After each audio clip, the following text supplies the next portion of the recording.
안녕하십니까. 3분 소방안전입니다. 이번에 2021년 1월 29일자로 화재안전기준 중에 스프링클러 설비가 일부 개정된 것이 있었고, 그 다음에 1월 15일자로는 자동화재 탐지 설비가 일부 개정된 것이 있어서 올려보았습니다. 스프링클러 설비 펌프를 보면 작동점검인 경우에는 1년에 한 번 정도 점검할 때 한번 돌려보고, 종합정밀점검인 경우에는 6개월에 한 번씩 돌려보게 되죠. 그러다 보니까 펌프가 이제 고착화되는 문제가 있었고, 헤드를 설치 제외 장소가 하나 이제 추가된 것을 설명드리고자 합니다. 예비 펌프 돌려봐.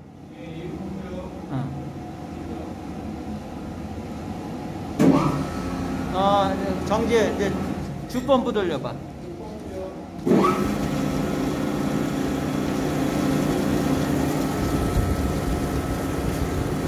정지.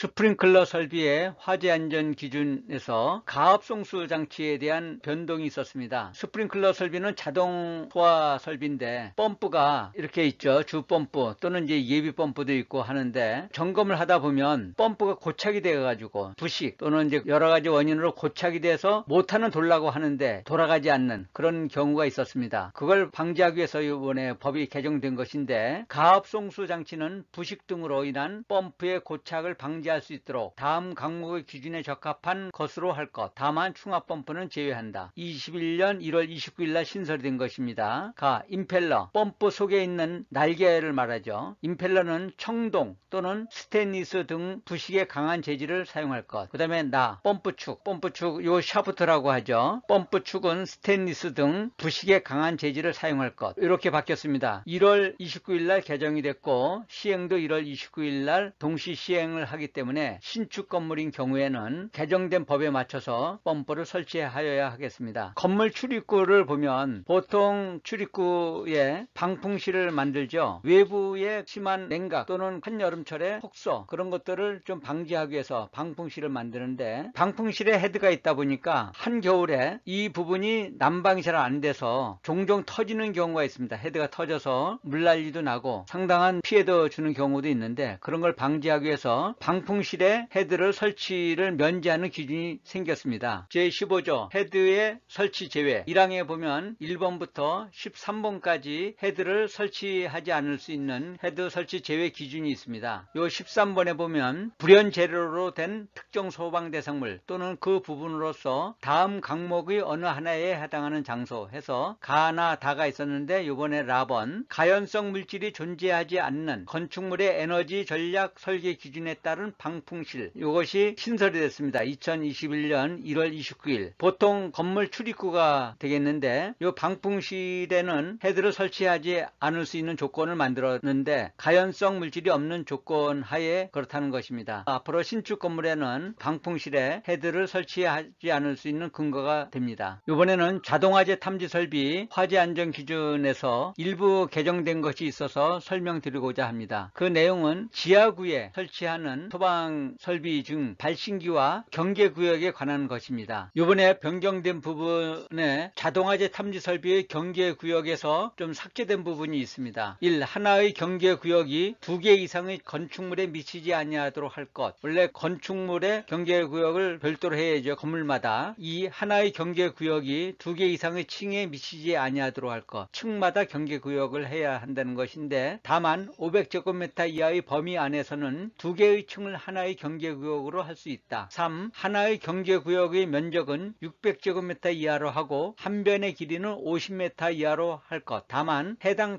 특정 소방 대상물이 주된 출입구에서 그 내부 전체가 보이는 것에 있어서는 한 변의 길이가 50m의 범위 내에서 1000제곱미터 이하로 할 수 있다. 4번에 지하구의 경우 하나의 경계구역 길이는 700m 이하로 할 것. 이번에 이것이 삭제된 것입니다. 2021년 1월 15일자로 삭제된 것이고, 그러면 지하구는 어디에 해당하느냐? 요 1, 2, 3 기준에 맞춰서 해야 된다는 것입니다. 다만 감지기의 형식 승인시, 감지거리, 감지 면적 등에 대한 성능을 별도로 인정받은 경우에는 그 성능 인정 범위를 경계구역으로 할 수 있다. 이 삭제된 부분은 지하구의 경우는 삭제됐으니까 그 나머지 부분에 맞춰서 지하구도 설치해야 한다는 기준입니다. 자동화재 탐지 설비의 발신기에 관한 기준입니다. 종전에는 지하구의 경우에는 발신기를 설치하지 아니할 수 있다. 그렇게 됐는데 이번에 개정되면서 1월 15일자로 개정됐죠. 지하구에도 발신기를 설치하여야 한다는 기준입니다. 보시겠습니다. 1번 조작이 쉬운 장소에 설치하고 스위치는 바닥으로부터 0.8m 이상 1.5m 이하의 높이에 설치할 것. 2. 특정 소방 대상물의 층마다 설치하되 해당 특정 소방 대상물의 각 부분으로부터 하나의 발신기까지의 수평거리가 25m 이하가 되도록 할 것. 다만 복도 또는 별도로 구역된 실로서 보행거리가 40m 이상일 경우에는 추가로 설치하여야 한다. 요 1, 2 기준에 맞춰서 지하구에도 발신기를 설치하여야 합니다. 이렇게 해서 지하구인 경우 경계구역이 별도로 있던 것이 삭제되었고 일반 기준에 적합하게 설치하여야 하고, 그 다음에 발신기 기준 없던 것도 발신기를 설치하여야 하는 기준이 되겠습니다. 끝까지 시청해 주셔서 감사합니다. 도움이 되셨나요? 댓글, 좋아요, 구독, 알림 설정까지 꾹꾹 눌러주시면 좋은 영상 만들어서 올려드리겠습니다.